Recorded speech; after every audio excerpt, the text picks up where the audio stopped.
নমস্কার বন্ধুরা, আজকে আমি তোমাদের দেখাবো লাইলন টিকা মাছের ঝাল।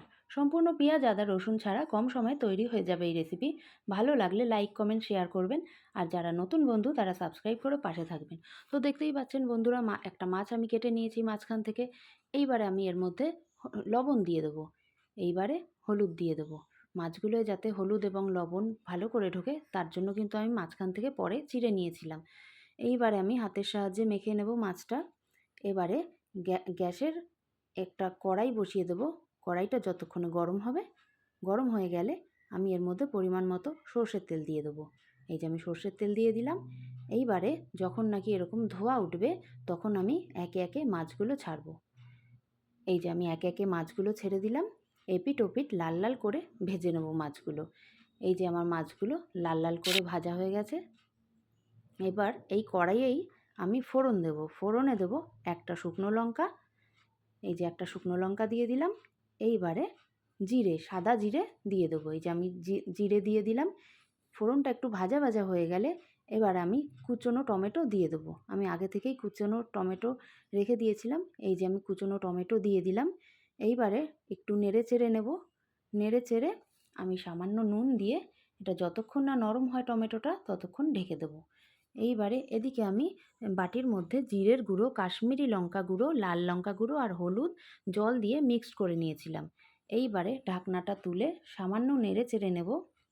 নেড়ে চেড়ে নিয়ে এই মিক্সড করা মশলাটা এর মধ্যে দিয়ে দেব।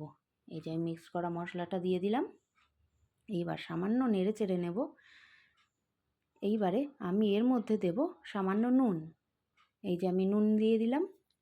এইবারে এটাকে ভালো করে কষিয়ে নেব।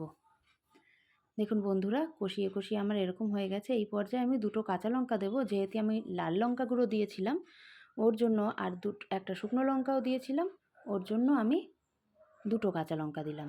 এইবারে আমি জল দিয়ে সামান্য কষাতে থাকবো যতক্ষণ না তেল ছাড়ে। দেখুন বন্ধুরা, মশলা থেকে কিন্তু তেল বেরিয়ে এসেছে। এই পর্যায়ে আমি এর মধ্যে কিছুটা জল দিয়ে দেবো। এই যে আমি এর মধ্যে জল দিয়ে দিলাম।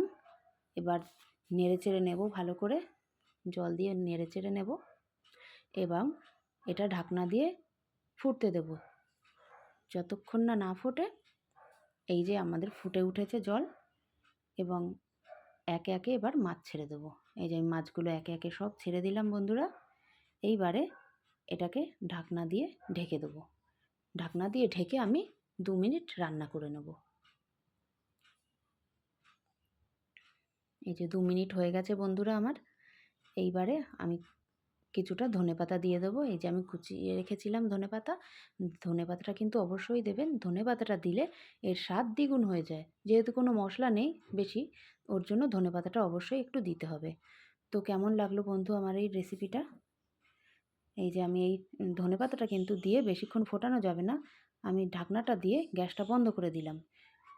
আমার দুর্দান্ত স্বাদের লাইলন টিকা মাছের ঝাল কিন্তু তৈরি হয়ে গেল।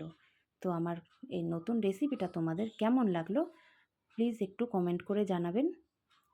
Thank you.